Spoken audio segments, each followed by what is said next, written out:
Thank you very much, Tom. Good evening. I want to thank Tom, first of all, for the invitation to meet with you this evening.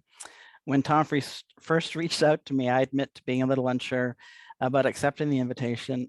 Speaking about religion and spirituality and how that intersects with LGBTQ community, well, that's a scary subject, as we all know. Those two realities don't always go together well. But as I thought about what I could share with you tonight, I knew that speaking from the heart and from my own personal experience is usually the best way to go. So tonight I will share with you a bit about my own experience, as well as some of the work that I've been involved in over the past year. I recognize that each of our stories are unique with many similarities and many differences. I hope that you will find something in my story, an old white guy, that resonates with your own. Before I begin, I want to just echo what Tom has said to respectfully acknowledge the land that I live and work on, and also acknowledge the ancestral unceded territory of all Inuit, Métis, and First Nations people that call this land home. I am grateful to all of those who reside here and to the Indigenous peoples who have lived and worked on this land historically and presently. I also acknowledge colonization, racism, and white supremacy as causes of ongoing intergenerational and systemic harm to Black, Indigenous, and people of color, people of the global majority. I am committed to the work of becoming anti-racist, ever learning how to engage in my work with an anti-oppressive approach, and to cultivating equitable, diverse, inclusive, decolonized, and accessible spaces for all people. So a bit of my story. I was born biologically female in Ottawa, Ontario. But from my earliest memories, I identified as a boy. I was raised a conservative Seventh-day Adventist and was taught that there was to be a distinct difference between men and women. All people struggle with society's stereotypical gender roles and expectations in one way or another, especially during adolescence. Those pressures to be, to dress, move, act, speak like a real man or a real woman can be intense, scary, and harmful. For me, those pressures were reinforced by religious dogma, and they became even more harmful. Once I reached puberty and my body began to change, I grew increasingly uncomfortable in my own skin and began to pray for God to turn me into a boy. By grade 7 and 8, I had begun to consciously stop moving in order to silence my energy and to disconnect from the body I could no longer identify with. The shame associated with not being who and what I was supposed to be caused me to see my masculinity as something sinful that needed to be locked away. But my struggles with gender paled in comparison to my romantic and sexual attraction to girls, which created a much greater sense of shame, low self-worth, and spiritual distress. By the time I was 14, I had become a stranger in my own body, hiding who I knew I was from everyone in my life, and eventually even from myself. As the years passed, I became even more religiously conservative in an effort to disassociate from what I was taught to see as my sinful nature. Those suppressed truths of who I was created an undercurrent of shame, depression, and suicidal ideation, but I never spoke to anyone about it. On the surface, I was a happy teenager, but throughout high school and college, I made sure to stay below the radar, not wanting to call attention to myself. The times when I was outspoken on issues, I was challenging the status quo, not in a progressive way, but in an ever-growing fundamentalist way. One day in my late 20s, a friend gave me a booklet published by a group called Love in Action, which is a Christian change ministry that practiced conversion therapy. Reading that booklet began what felt to me like the unraveling of my life. And I came face to face with my own dark secrets, the first being my homosexual tendencies. I had an emotional and physical breakdown, and I came very close to ending my life. At that point, my faith in the church shattered. My faith in God was almost entirely obliterated, and I became an angry and even more disassociated person. In spite of that, I immediately connected with a number of Christian change ministries. The church was the only world I knew and trusted. For the next 6 years, I was in counseling with a Christian counselor who practiced conversion therapy. Over those years, I gained over 150 pounds, distancing myself even further from my body, my sexuality, and my gender identity. The journey for me was all about understanding what God in Scripture said and didn't say about sexual orientation. It took years for it to slowly dawn on me that suppression and denial was not change. The pain of that realization when I was 33 led me into a year of studying and reading and praying everything I can get my hands on about Scripture and homosexuality. But as convincing as the theological arguments were for accepting my sexual orientation, I just wasn't able to do so. One night, after spending the entire night on my knees in prayer, begging God to tell me what was true, I lay face down on the floor, exhausted from wrestling with God's silence. And suddenly in that silence, I heard a quiet, calm, but very clear voice. I have no problem with you being a lesbian. You're the one who can't accept it. At that moment, for the very first time in my life, I realized just how much my personal fears, judgments, assumptions, and prejudices about what it meant to be homosexual, my own homophobia, got in the way of my being able to hear what God in Scripture said and didn't say, and got in the way of embracing my own sexuality. Thankfully, I was able to finally accept myself and come out as a lesbian. I attended graduate school to become a minister in MCC, but my studies left me uncertain about my faith and belief in God, and I was still very disassociated from myself.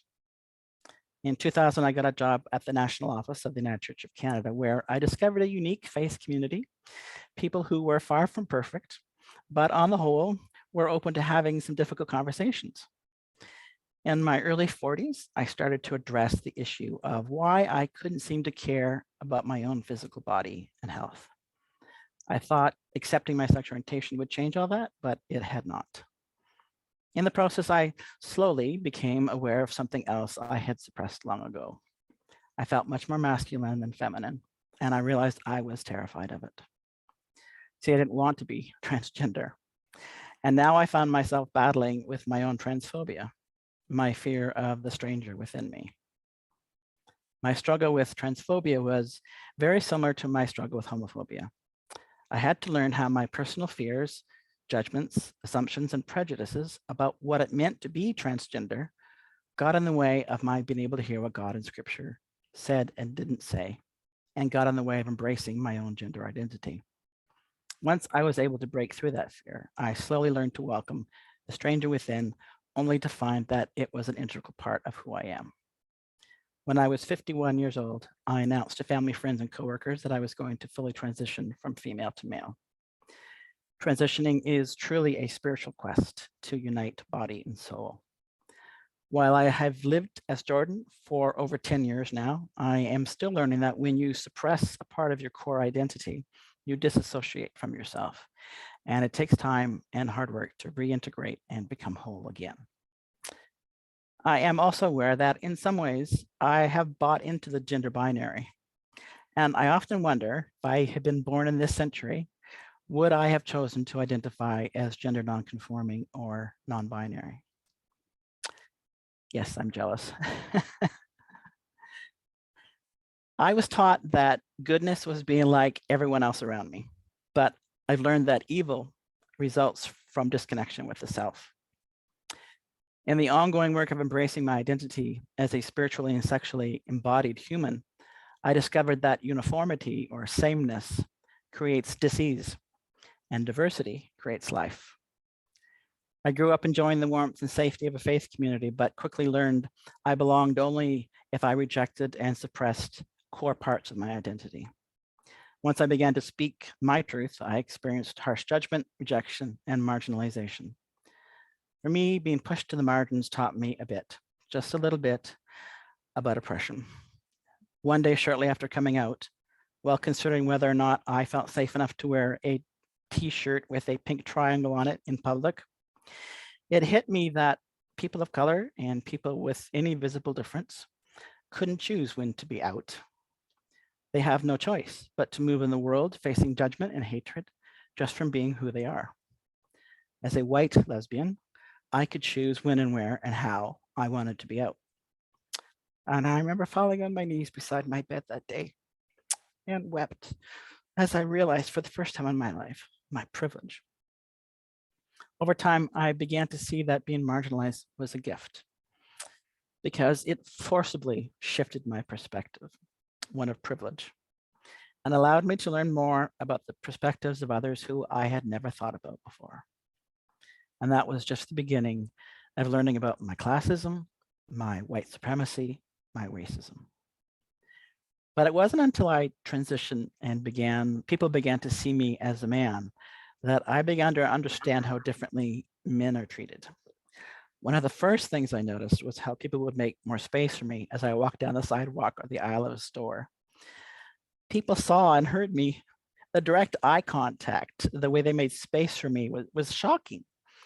I knew that men were taken more seriously in our society, but to experience it firsthand was quite another thing. By transitioning to male, I gained power and privilege. I've gone up the ladder of privilege, and I'm taken more seriously now than I ever was as a woman. In that same way that I gained privilege in coming out as male, trans women lose privilege when they come out as female. I will never know what it is to live as a trans woman, as a Black trans woman, a non-binary person, or a two-spirit person. But I do know they face more discrimination and oppression and live with the fear of violence in ways that I, as a white trans man, will never have to face. And it is from them too that I am learning to use my privilege to ally with those who are oppressed. I worked for the United Church of Canada for 20 years, where my work included 2S LGBTQ+ justice, working to support affirming communities of faith, develop affirming policies, and encouraging the church to do more. I worked with Affirm United and Generous Space Ministries to form Queering Christian Voices, an ecumenical coalition in Canada, which was just about to hold its first national consultation when COVID hit. We have yet to get back on track with that work, but I hope when we do, it can become a multi-faith coalition and not just Christian. I think it is so important that all folks working in their respective communities network and support one another. I am currently employed by the Community-Based Research Center, as Tom mentioned. CBRC works to promote the health of people of diverse sexualities and genders through research and intervention development. Over the past year, I've been leading a research project called SOGIES/CT, Conversion Therapy, Survivor Support, which allowed me to connect with 2S LGBTQ+ people from across Canada who have been harmed by conversion therapy practices, or SOGIES. If you haven't heard the term SOGIES before, it stands for Sexual Orientation and Gender Identity or Expression Change Efforts. It's a collection of practices, including but not limited to conversion therapy. SOGIES and conversion therapy efforts may be organized and sustained by healthcare practitioners, by religious organizations, or experienced as lifelong pressures from family, friends, and others. Together, they represent conversion practices across a very broad spectrum of experiences. SOGIES is experienced as subtle or blatant pressures, practices, or messages that aim to change, deny, or suppress a person's sexual orientation, gender identity, or gender expression. When we understand SOGIES in this broad way, we recognize that many of us in the 2S LGBTQ+ community have experienced this kind of harm or trauma as a result of consistent ongoing pressures and messages that target our sexual and/or gender identity. I'd like to share with you just some of the statistics or data from the project. The 5 most common things identified as helpful in recovering from this experience of conversion therapy are friendships with affirming people, friendships with 2S LGBTQ+ people, living authentically, coming out, and acknowledging your emotions and affirming them as valid. The 5 most common barriers and challenges faced in recovering from harm is overcoming shame, knowing how much to share and with whom, overcoming internalized homophobia, biphobia, and transphobia, restoring personal agency and self-worth, and recognizing the harm experienced from SOGIES or conversion therapy. The purpose of the project was to find out what supports are needed. What supports can we create across Canada to support people that are working to recover from the harm of conversion therapy? The 5 most requested supports are, number 1, 81% of participants. Resources to help people understand that small, subtle statements to change are just as harmful as blatant statements and pressures to change. Number 2, affirming therapists experienced in religious trauma, SOGIs or conversion therapy trauma, gender, sexuality, grief, and shame. Number 3, free or subsidized therapy. 4, greater awareness of SOGIs and conversion therapy in the mental health community. And 5, a multidisciplinary support system for complex trauma. If you're interested, I would invite you to watch the webinar that was recorded yesterday, where we shared some highlights from the learnings of this research project, or you can read the executive summary or the full report found on CBRC's website. The link to the recorded webinar is not available yet, so I can't share that with you yet, but I can share with you. I'll put this into the chat. Hang on a sec here, chat box. I can also send a link in the future too, Jordan. Yeah. Okay, will do. But that page should be where they will post the link to the webinar anyways when it's up. And it'll be available with English and French captions as well. I do want to tell you about also a new support group for survivors of conversion practices in Canada. It was created just last year. It's called CT Survivors Connect. At a recent online gathering, I shared with them that I would be meeting with you. And I asked them if they had any words of wisdom that they would like to share about religion, spirituality, and being LGBTQ+. So here are a few of their responses. Number 1, become an atheist. Everyone cracked up when that one was shared. I hope you're laughing. And number 2, when I was a teenager, I didn't care how alone I was. If you weren't persecuted, you weren't a Christian. I needed radical acceptance before I could let go of that. I needed to find, you need to find your church, your place to receive affirmation and acceptance. Number 3, you need a railroad like QSpeak. Spaces and people who affirm you and provide you with a vision of the future and meaning to your life. And lastly, and this is my favorite, well, other than becoming an atheist, learn the difference between tolerance, acceptance, and affirmation, and strive for celebration.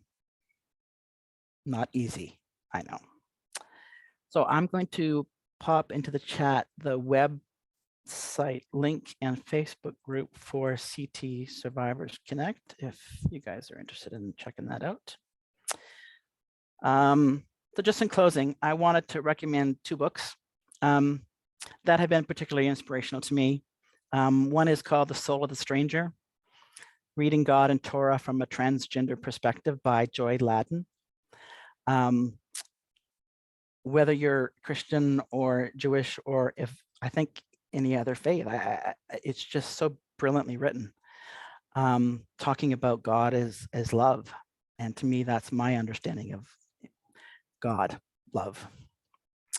And my book that I'm currently just reading, and you may already be familiar with this, Kai Cheng Tom's book, I hope we choose love, a trans girl's notes from the end of the world.